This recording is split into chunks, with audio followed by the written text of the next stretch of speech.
संपूर्ण प्राणी आणि वनस्पती आणि त्यांचे अवयव तसंच त्यांच्या बिया, जाती, प्रजाती यांना पेटंट मिळू शकत नाही.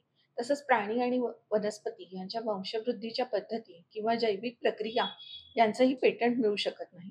पण भारतीय पेटंट कायद्यानुसार सूक्ष्मजीवांचं मात्र पेटंट मिळू शकतं. रोगांना प्रतिबंध करणाऱ्या लसी म्हणजे व्हॅक्सिन्समध्ये जीवित स्वरूपात असलेले सूक्ष्मजीव असतात. अशी व्हॅक्सिन्स जर नाविन्यपूर्ण असतील आणि औद्योगिक दृष्टीने उपयुक्त असतील, तर त्यामध्ये असलेल्या सूक्ष्मजीवांचं पेटंट होऊ शकतं.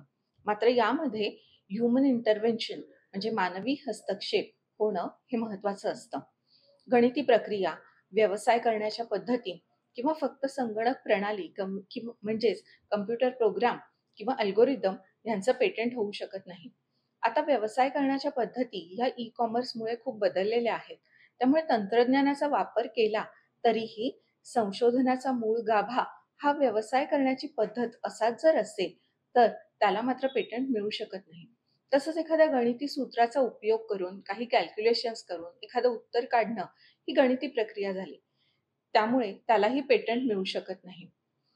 एखाद्या संगणकामध्ये लिहिलेली प्रणाली किंवा कम्प्युटर प्रोग्राम किंवा अल्गोरिदम हा जर कोणताही तांत्रिक परिणाम म्हणजे टेक्निकल इफेक्ट जर दाखवत नसेल, तर असा अल्गोरिदम किंवा कम्प्युटर प्रोग्राम ह्यालाही पेटंट मिळू शकत नाही. साहित्यिक, नाट्यमय, सांगीतिक किंवा कलात्मक कामासाठी पेटंट मिळू शकत नाही. सिनेमॅटोग्राफी किंवा टेलिव्हिजनसाठी केलेली कामं यांनाही पेटंट मिळू शकत नाही. अशा प्रकारच्या गोष्टी ह्या कॉपीराईटच्या कायद्याखाली संरक्षित होऊ शकतात.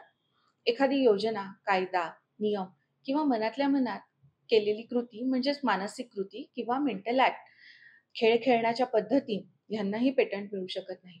म्हणजे चेस खेळण्याची पद्धत किंवा सुडोकू सोडवण्याची पद्धत ह्या पेटंटेबल नाहीत. माहितीचं सादरीकरण म्हणजे एखादा विषय आणि त्याची माहिती ही वेगवेगळ्या पद्धतीने सादर करण्याला पेटंट मिळू शकत नाही. म्हणजे आलेख, graphs, charts, user manuals, calendars, lab manuals, time tables यांना पेटंट मिळू शकत नाही. इंटिग्रेटेड सर्किट्स किंवा आयसी ची टोपोग्राफी म्हणजे त्या आयसी मधली आतील संरचना ह्याला पेटंट मिळू शकत नाही. अणुऊर्जेशी संबंधित विषयांना पेटंट मिळू शकत नाही. इंटेलेक्च्युअल प्रॉपर्टी राईट्सच्या अशाच नवनवीन माहिती करता आमच्या चॅनलला सबस्क्राईब करा आणि फॉलोही करा.